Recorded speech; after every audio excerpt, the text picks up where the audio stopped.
दोस्तों नमस्कार, विकसित दर्शन न्यूज में आप सभी लोगों का स्वागत है। आज है 27 मार्च 2026 और आज बात करेंगे बिहार की 10 सबसे बड़ी और महत्वपूर्ण खबरें जो दिन भर सोशल मीडिया समाचार चैनलों में चर्चा पर बनी रही। दोस्तों पहली खबर है, सीएम नीतीश कुमार की समृद्धि यात्रा का आज पटना में समापन हुआ है। समृद्धि यात्रा के 5वें चरण का अंतिम दिन था। पटना और नालंदा में जनसंवाद के दौरान पटना वासियों को 256 करोड़ रुपए की विभिन्न विकास योजनाओं की सौगात देने की घोषणा जो है वो की गई है। यात्रा के दौरान विकास कार्यों की समीक्षा और जनता से सीधा संवाद प्रमुख रहा।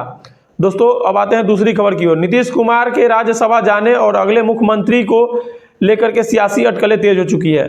नीतीश कुमार के राजधानी दिल्ली जाने की तैयारी और भावुक जीविका दीदियों की प्रतिक्रिया भी आ चुकी है चर्चा में, जिसमें बीजेपी और एनडीए में उत्तराधिकारी पर बहस तेज है। कुछ नेताओं ने निशांत कुमार या अन्य नामों का भी जिक्र किया है दोस्तों, जिसको लेकर के तेजस्वी यादव और विपक्ष के जो नेता थे उन्होंने दबाव की बात कही है कि नीतीश कुमार पे दबाव है इसके लिए। दोस्तों अब आते हैं नेक्स्ट खबर की ओर। एलपीजी सिलेंडर की भारी किल्लत है।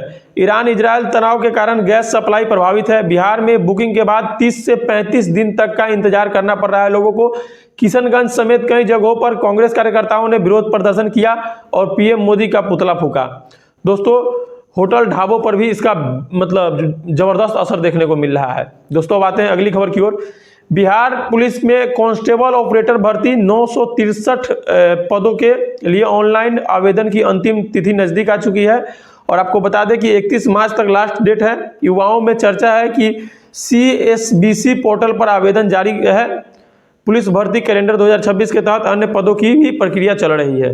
दोस्तों अब आते हैं अगली खबर की ओर, जिसमें 4.82 लाख घरों में जो है वो सोलर रूफ टॉप पैनल लगाने की जो है पैनल लगाने का बड़ा जो है वो लक्ष्य रखा गया है।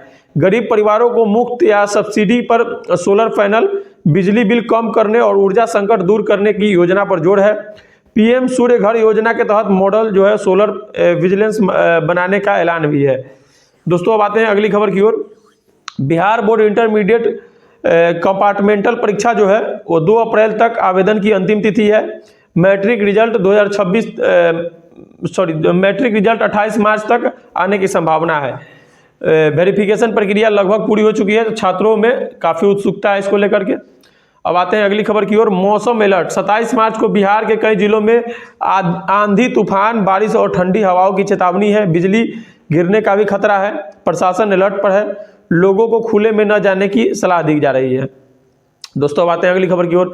पटना पूर्णिया एक्सप्रेसवे की प्रगति 6 लेन का जो ग्रीनफील्ड एक्सप्रेसवे वैशाली समस्तीपुर दरभंगा होते हुए सीमांचल कोसी क्षेत्र को जोड़ेगा। यात्रा समय लगभग 7 से 8 घंटे से घटकर 3 घंटे होने की उम्मीद है। हजारों करोड़ की परियोजना है जो अभी फिलहाल इस पर कार्य चल रहा है। दोस्तों अब आते हैं अगली खबर की ओर। ऑपरेशन लंगड़ा और अपराध नियंत्रण। पुलिस की अपराधियों के खिलाफ खास मुहिम है। इंटेलिजेंस आधारित छापेमारी और एनकाउंटर, पैरों को निशाना बनाना यानी पैरों पे गोली मारने की जो है वो कवायद है। तेजस्वी यादव ने कानून व्यवस्था पर सवाल उठाए हैं, सरकार ने जवाब भी दिया है। इसके तहत जो है वो बिहार में ऑपरेशन लंगड़ा और अपराध नियंत्रण चल रहा है। दोस्तों अब आते हैं अगली खबर की ओर। किसानों को जो है वो मसूर की फसल पर MSP और अन्य राहत मिली है। दोस्तों धान गेहूं के बाद अब मसूर पर न्यूनतम समर्थन मूल्य की मंजूरी यानी MSP की मंजूरी खरीद केंद्र सक्रिय की है।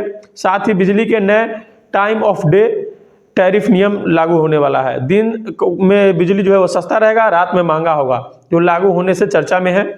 ये खबरें जो राजनीतिक गतिविधियां, विकास योजनाओं, आम जनता के समस्याओं, गैस, बिजली, मौसम और युवाओं किसानों से जुड़े मुद्दों पर केंद्रित रही। समृद्धि यात्रा और राजनीतिक भविष्य की अटकलें सबसे ज़्यादा ट्रेंडिंग में बनी रही। आज पूरे दिन इस पर चर्चा बनी रही। तो दोस्तों ये थी बिहार की 10 सबसे बड़ी और महत्वपूर्ण जानकारियां जो आप लोगों को इस वीडियो के माध्यम से मैं देने की कोशिश किया हूं। अगर आप लोगों को वीडियो पसंद आया हो तो वीडियो को लाइक करके, चैनल पे नए हैं तो सब्सक्राइब कीजिए, लाइक कीजिए, शेयर कीजिए। दोस्तों मिलते हैं फिर किसी नेक्स्ट वीडियो में नए टॉपिक के साथ। तब तक के लिए विदा दीजिए। जय हिंद, धन्यवाद।